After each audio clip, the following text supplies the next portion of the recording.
पता है, कभी कभी दुनिया को एक बिल्कुल ही अलग, एक नई नज़र से देखने के लिए ना हमें बस एक बच्चे की तरह सोचना पड़ता है। तो आज हम एक बच्चों की किताब की मदद से ठीक यही करने की कोशिश करेंगे। देखते हैं कि हमारे चारों ओर की दुनिया असल में कितनी अद्भुत है। जरा सोचिए, आखिरी बार ऐसा कब हुआ था?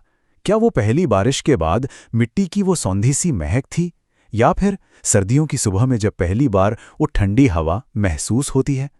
असल में यही तो वो छोटे छोटे बदलाव हैं जो जिंदगी को एक लय, एक रिदम देते हैं। तो हम जिस गाइड की बात कर रहे हैं ना, ये सिर्फ एक किताब नहीं है। नहीं, ये असल में एक तरीका है। एक तरीका जो हमें सिखाता है कि अपने आसपास की दुनिया को ध्यान से कैसे देखें और उससे जुड़ें कैसे।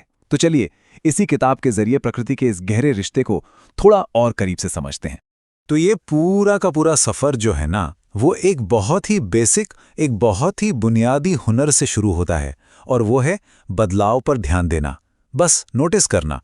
ये जो बातचीत है, ये दो दोस्तों सबा और अपर्णा के बीच हो रही है। और देखिए, ये कितनी छोटी सी आम सी बात है, लेकिन यही एक बहुत बड़ी सच्चाई बताती है कि बदलाव हर जगह है, हर चीज़ में है, और उसे पहचानना, उसे नोटिस करना, बस वहीं से समझ की शुरुआत होती है। और यही है ऑब्जर्वेशन की ताकत, अवलोकन की शक्ति।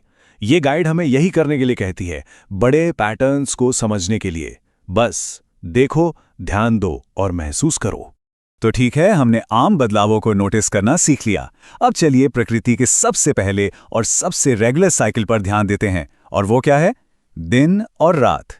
ये बिल्कुल वैसा ही एक सरल बच्चों वाला सवाल है, लेकिन यही सवाल हमारे रोज के जो विश्वास हैं, जो धारणाएं हैं, उनको चैलेंज करता है, और हमारी जो जिज्ञासा है, जो क्यूरियोसिटी है, उसे फिर से जगा देता है। कितनी सिंपल सी एक्टिविटी है ना, लेकिन ये इतनी शानदार तरीके से दिखा देती है कि कैसे एक मुश्किल से लगने वाले आइडिया को कितनी आसानी से समझा जा सकता है। मतलब, पृथ्वी घूम रही है, सूरज नहीं चल रहा, और बस इसी से दिन और रात बनते हैं। जरा सोचिए इस बारे में। एक तरफ इतनी बड़ी, इतनी विशाल खगोलीय घटना हो रही है, और दूसरी तरफ हम अपने रोज के जीवन में बिल्कुल उसी लय, उसी रिदम को जी रहे हैं। ये कनेक्शन कितना सुंदर है ना। तो दिन रात का साइकिल तो समझ आ गया। अब जरा एक कदम और आगे बढ़ते हैं, और साल भर चलने वाली एक बड़ी लय, यानी कि मौसमों को देखते हैं। देखिए, मौसम का मतलब सिर्फ गर्मी या सर्दी नहीं है। ये एक पैटर्न है, एक ऐसा पैटर्न जो बार बार दोहराया जाता है, एक ऐसा साइकिल जिसका हम अंदाजा लगा सकते हैं और जिसे हम अपने चारों तरफ मौजूद हर चीज में देख सकते हैं। और इसी को समझने के लिए ये सीजन्स चार्ट एक बहुत ही पावरफुल टूल है।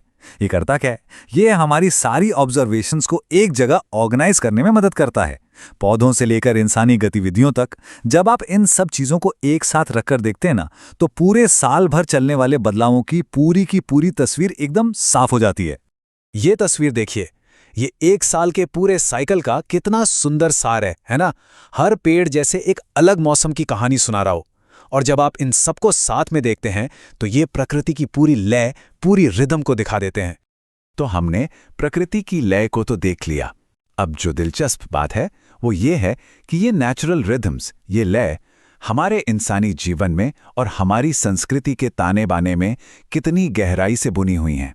ये सिर्फ एक छोटा सा उदाहरण है, लेकिन ये दिखाता है कि प्रकृति को ऑब्जर्व करना और हमारी अपनी गतिविधियां, इनके बीच कितना गहरा और प्रैक्टिकल रिश्ता है। ये सिर्फ किताबी ज्ञान नहीं है, बल्कि ये तो जीने का एक तरीका है।